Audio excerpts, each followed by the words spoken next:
इस वक्त हमारे साथ मौजूद हैं जहानाबाद के पूर्व सांसद और चिराग पासवान की पार्टी में थे, आज बीएसपी का दामन थामा है। सर, पहला सवाल है कि 2 बार आप वहां से सांसद भी रहे हैं, एमएलसी भी रहे हैं, इस बार क्या कारण आ गया कि चिराग को छोड़कर बीएसपी का दामन?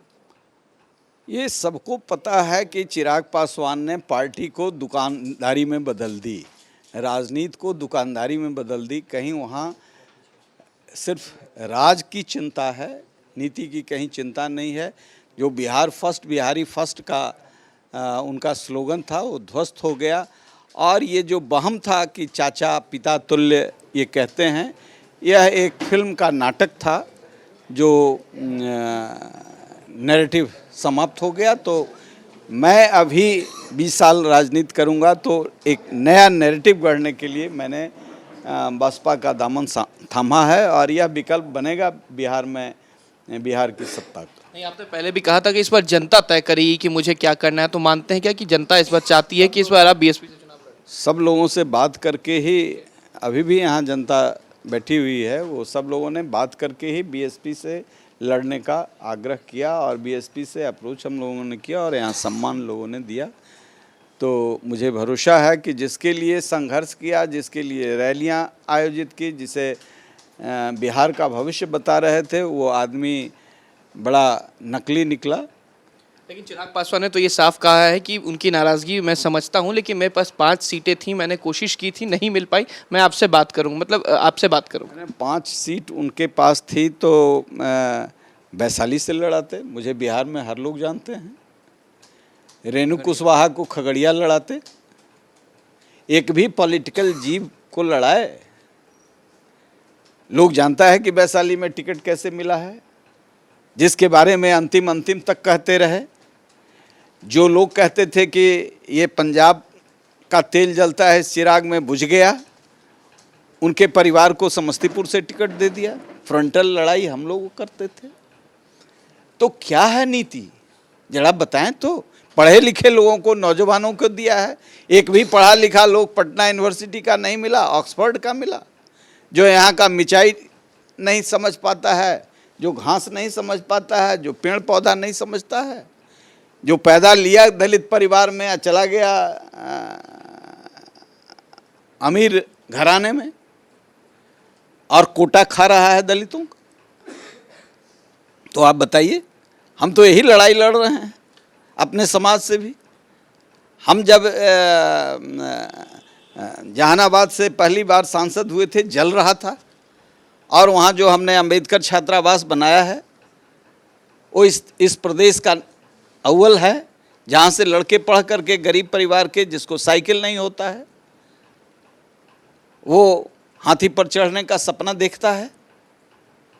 और उसको जहाँ लोग पानी में छाता ओढ़ करके अपने कमरे में रहते थे, 1 नंबर का। हमारे मन में यह है कि हम जो राजनीति करते हैं, अन्याय के खिलाफ, भ्रष्टाचार के खिलाफ, वंचित समाज पर हो रहे जुल्म के खिलाफ, इसके लिए लोगों को शिक्षित करना चाहिए, इसके लिए लोगों को स्वस्थ रहना चाहिए, इसके लिए विकास के रास्ते प्रशस्त होना चाहिए। तो सृजन घोटाला से रास्ता प्रशस्त होगा। लेकिन सर, सवाल ये भी है कि पिछले बार भी आप जहानाबाद से चुनाव लड़े थे, ये माना जा रहा है कि इस बार भी आप जहानाबाद से चुनाव लड़ेंगे। पिछले बार भी प्रत्याशी आमतौर पर सेम थे, चंदेश्वर चंद्रवंशी के खिलाफ आप चुनाव लड़े थे, कहीं ना कहीं शिकस्त देखनी पड़ी थी। इस बार क्या लग रहा है, क्योंकि आक्रोश एक तरफ कहीं ना कहीं चंदेश्वर चंद्रवंशी को लेकर भी नजर आ रहा है? देखिए, पिछले बार लोग नहीं समझ पा रहे थे कि अरुण कुमार हजारों गरीब परिवार के लोगों को एम्स ले जा कर के इलाज कराया, हार्ट का ऑपरेशन कराया, लीवर ट्रांसप्लांट कराया, और ये लोग 1600, नीतीश की सरकार ने 1600 करोड़ का एम्बुलेंस का ठेका दिया, और 1600 करोड़ 1100 करोड़ के ठेके को 1600 करोड़ किया गया। यानी 500 करोड़ रुपया गरीब लोगों के टैक्स का पैसा चंदेश्वर चंद्रवंशी जी को दिया गया। सीबीआई इसकी जांच कर रही है। इनको टिकट दोबारे इसीलिए दिया गया कि बड़ी रकम इन्होंने उपलब्ध कराया इन लोगों को, लुटेरों को। और ऐसे लोगों की लड़ाई मैं लड़ता रहता हूं। और ये लोग गरीब के नेता हैं। आप बताइए कि इस 1600 करोड़ रुपए का घोटाला हुआ है कि नहीं? ये कोयला का इन पर चार्ज है कि नहीं, सीबीआई में केस है कि नहीं? तो वैसे ही इन्होंने दिया है भागलपुर के एक स्मगलर को, जिस पर ईडी और सीबीआई रेड किया था अभी हाल में, और वह जिला के अध्यक्ष से इस्तीफा दिया था, उसको चुना गया। और रेणु कुशवाहा जो 74 आंदोलन के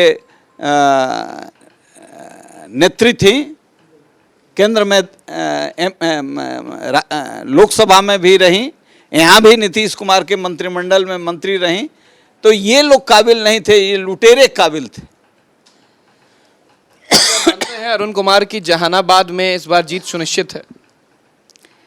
अरुण कुमार जीत और हार की परवाह किए बिना लुटेरों की, अनैतिक शक्तियों की हम क्या जानते थे। हमने तो आवाज़ लगाई थी सत्ता में रह करके, रूपम पाठक के साथ गलत हुआ है, जाकर के पूर्णिया में धरना दिया था, एक विधायक की हत्या हुई थी। हम तो सभी अन्याय के खिलाफ लड़ाई लड़ते रहे हैं। हम तो समता पार्टी के में थे तो 5 लोग मारे गए थे राहत राशन मांगने के लिए, रामचरित्र यादव मारे गए थे, महंत मंडल, रामपरी देवी, कर्पूरी ठाकुर के साथ काम करने वाले लोग, हनीफ और यूनुस मारे गए थे। पद यात्रा मैंने किया था, गोली चली थी, 5 लोग मारे गए थे, एक ही चिता पर दोनों की लाश जलाई गई थी। हम तो पैदा हुए हैं, होश संभाले हैं राजनीति में, तब से गरीबों की, वंचितों की, अन्याय के खिलाफ संघर्ष करते रहे, कभी कोजी लाइफ नहीं जिया है।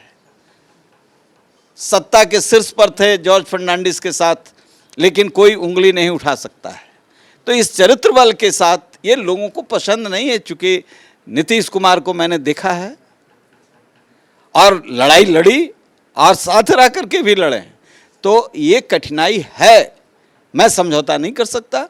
और इसलिए हमें बराबर टिकट से महरूम करने की एक साजिश चलती है।